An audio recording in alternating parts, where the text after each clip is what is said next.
Magandang gabi, pambungad sa ating newscast. Mananatili pa rin bilang kalihim ng Department of Education si Vice President Sara Duterte. Yan ang tiniyak ni President Bongbong Marcos Jr. sa gitna ng mga hamon laban sa Vice-Presidenteng magbitiw na bilang kalihim ng DepEd. May balitang A to Z si Ian Maghanon. Why? I don't see the reason behind that. Walang nakikitang dahilan si Pangulong Ferdinand Bongbong Marcos Jr. para palitan ang kalihim ng Department of Education na si Vice President Inday Sara Duterte.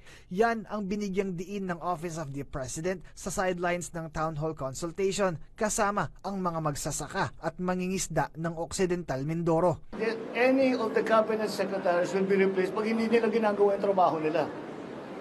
All the other things are not part of the discussion.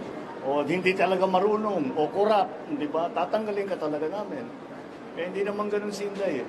Kahapon, sinabi ng bise na walang lugar sa trabaho ang personal na damdamin sa kanya ng mismong may bahay ng Pangulo na si First Lady Liza Araneta Marcos. Ayon sa punong ehekutibo, hindi ito basihan para palitan si Duterte. Pero kung si Manila 3rd District Representative Joel Chua ang tatanungin, dapat questionin ang integridad at karakter ng Vice-Presidente, pati personal na alitan niya sa unang ginang. Pahayag ni Chua, hindi dapat isinasantabi ng Vice ang damdamin ng First Lady at bagkus dapat itong pag-usapan ng seryoso. Para sa Alliance of Concerned Teachers o ACT, higit pa sa alitan ng Vice at First Lady ang issue.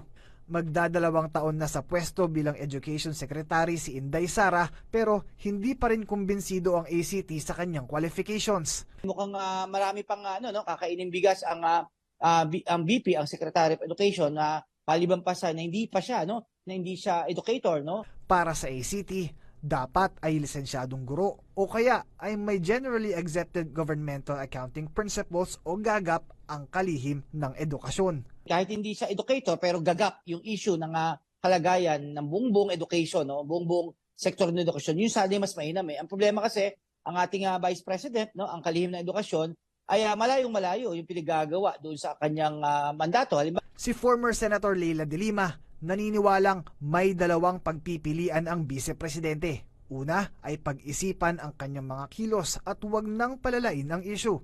Ang pangalawa ay ipagpatuloy ang mga pahayag na posibleng lalong magpalala sa kanyang relasyon sa mga Marcos. Nasa kay VP Sara, palalalain pa ba niya?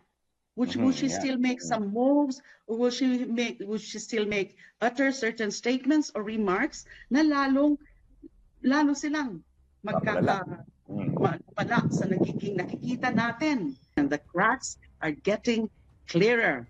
And the breakup is also, ang question na lang, is that something irreversible or not? Para sa Balitang A to Z, Ian Maghanoy.